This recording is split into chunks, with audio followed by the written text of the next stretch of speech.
Chris Haynes, senior NBA insider, Yahoo Sports, TNT sideline reporter, host of Posted Up with Chris Haynes podcast. He was one of the stars that emerged from the bubble last year. We always appreciated his time and his information that he gave us while he was in the bubble. He's currently in Las Vegas, then heading to Phoenix later today.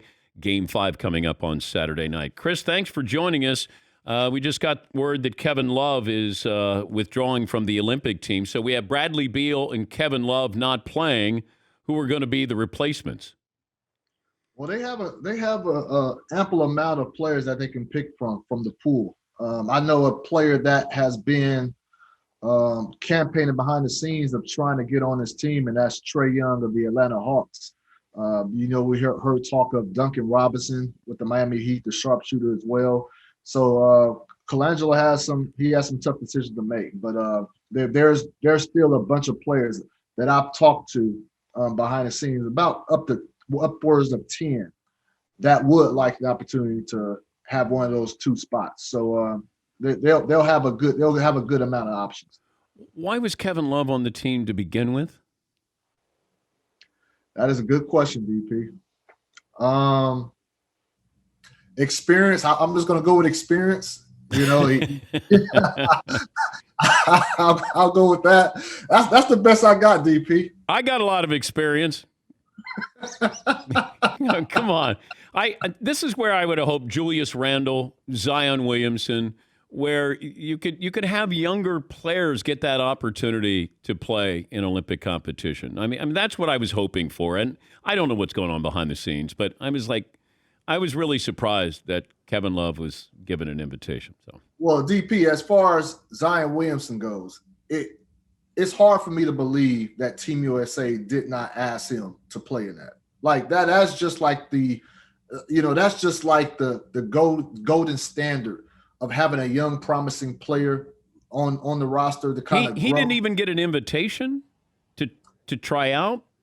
No, Zion. I believe Zion had an opportunity. I believe Zion had an opportunity. Okay. Which leads me to believe he probably declined. Oh, okay. The Jason Kidd hire in Dallas. What does that mean for Luka Doncic? Well, just somebody who's played the game at that position at a high level.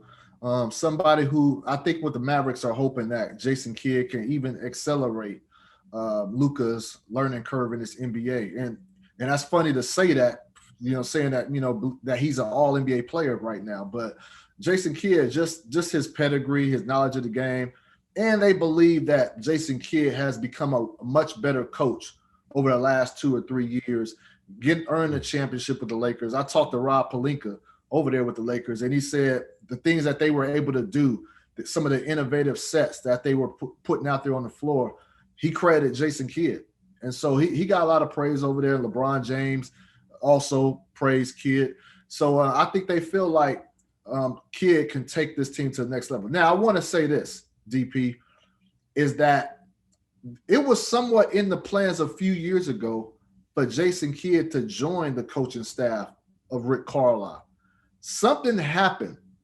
I don't know if Carlisle didn't want him on the staff, but something had happened and to cause that thing to fizzle out. And so that never transpired. And so now what ultimately is happening is the Dallas Mavericks are coming back full circle and getting a guy that they wanted a part of the organization to begin with. Yeah, but it didn't make sense that Rick Carlisle decides to leave. A couple of years left on his contract. He says, hey, Luka's going to win multiple championships here. Did it come down to Luka didn't want Rick Carlisle as his head coach, and Mark Cuban had to make that decision to get rid of him? Well, I'll say this: it was a poorly announced secret that Luka didn't really get along with Rick Carlisle. So that was within league circles. We've heard about that, throughout his tenure. Rick Carlisle is a coach who wants a lot of control, and I think he's given control to Luka because he's just such a great, phenomenal player. But he's used to controlling the offense, controlling defense, calling sets, and he had to allow Luka to have more reign being at the player that he blossomed into. But those two guys just never, it was never just pure bliss with those two guys, if you know what I mean. So I don't have any information to say that Luka, needed Carlisle to be out to stay there, but it wasn't a secret that they made this decision. I'm trying to figure out what's going on in Portland with Damian Lillard. And I put myself in his position. You're 30 years of age. You're an unbelievable talent, but you're nowhere near an NBA championship. And he looks around and he's got a roster that's full of injuries. Are you going to win with C.J. McCollum as your running mate? What is your place in history? Like, you start to think these things when you get to age 30. You got a good relationship with Dame. Can he get his wish and stay in Portland, or can he get his wish and leave Portland? What do you think is more likely to happen? That's a good question, DP. I appreciate that tee up, because I have a story with Damian Lillard dropping this morning, any minute. So I was able to talk with him and here in Vegas to just try to find out what's going on in his mind as it pertains to his tenure with the Portland Trailblazers, because as of right now, like, this is the most frustrated he's been. I've said that since the season ended, since they were it was kind of like an upset with Denver, because they didn't have two of their best players, and Denver still beat Portland. And so Dame, and I say this to members of the Portland Trailblazers organization as well, is that Dame has always told me he wants to compete for a championship. He wants to play for a title. And Portland has always been a team that they're going to be good. They're going to make the playoffs, but we all know how the story goes at the end. They always fizzle out. And if Dame is telling me he wants to compete for a championship, I have to hold the team to that standard as well, even if the team's objective is not to compete for a championship. Okay, but this article that's dropping today on Yahoo Sports, does Damian Lillard say that he wants to be traded? No, he doesn't. He doesn't say that. We're not even to that point. Okay. It's not even to that point. There's some conversations that need to be had for a decision like that to even be made. But as of right now, he just wants to see a change, and he wants to get away from the norm. So that is his focus. Yeah, I just wonder. I mean, let's just apply logic to this. They're not winning anything anytime soon, right? Right. Well, if that's the case, if the roster is not conducive to being able to play amongst the elites, then he has a decision to make. Is there a possibility? Is Ben Simmons involved in this equation of that maybe Dame could end up in Philadelphia? I mean, I don't like to do talk radio, throw out crazy trade proposals, but Ben Simmons is available. The question is, who wants him? What do you do with him? And what do you have to give up to get him? Could you see Ben Simmons in Portland? See Ben Simmons in Portland and Dame in Philly, or just Ben Simmons in Portland? Or Ben Simmons in Portland and C.J. McCollum in Philadelphia. Like, do you see a scenario where Portland is interested in Ben Simmons? Yeah, I would think. Yeah, I would think there's some interest in Ben Simmons on Portland's side, but I'm not sure at the cost of CJ. And if Portland is throwing in CJ, I think it's going to take a little bit more to get Ben Simmons. So with that being said, I don't see the Philly-Portland as of right now. Okay. I don't see the Philly-Portland thing transpiring. Where do you see Ben Simmons going? That's a good question. You look at the teams that are being rumored. You talk about Minnesota, Sacramento. These aren't good teams.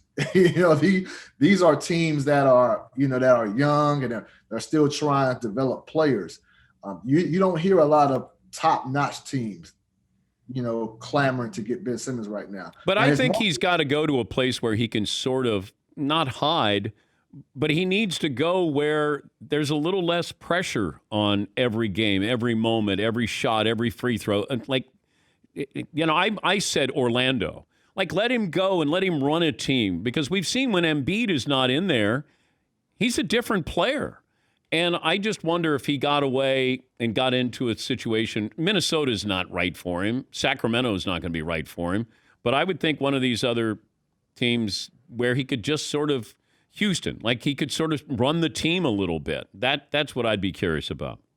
Well, those teams, like, I still put Minnesota, Sacramento into those teams that you mentioned, DP, because there won't be the spotlight on him in those areas. We're talking about Philly, man. That's one of the biggest markets where the fan base is just so intense. And if you're playing poorly, they're going to let you know, and they're going to let you know like nobody else has ever let you know. So he needs to get into an environment where he can have mistakes, and he still needs to develop.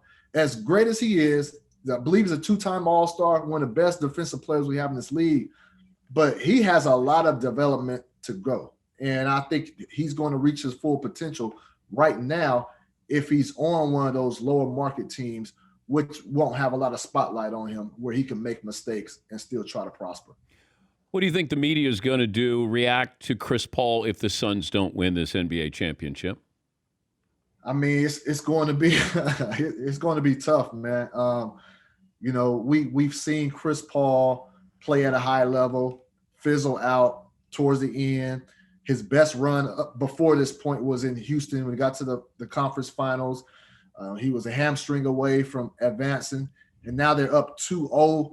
This will just amplify all the talk of people saying that Chris Paul can't get it done in the clutch times, in the clutch moments. Now, there's still a lot of time left for him to rectify that, but it's going to be a bad look if the Suns aren't able to get this done. It's always great to catch up with you, Chris. Safe travels. Have a great weekend, and once again, thank you. DP, anytime, bro. Take care. That's Chris Haynes, senior NBA insider for Yahoo Sports, and has an article with Dame Lillard coming out this morning. And he also has the Chris Haynes podcast, host of Posted Up with Chris Haynes.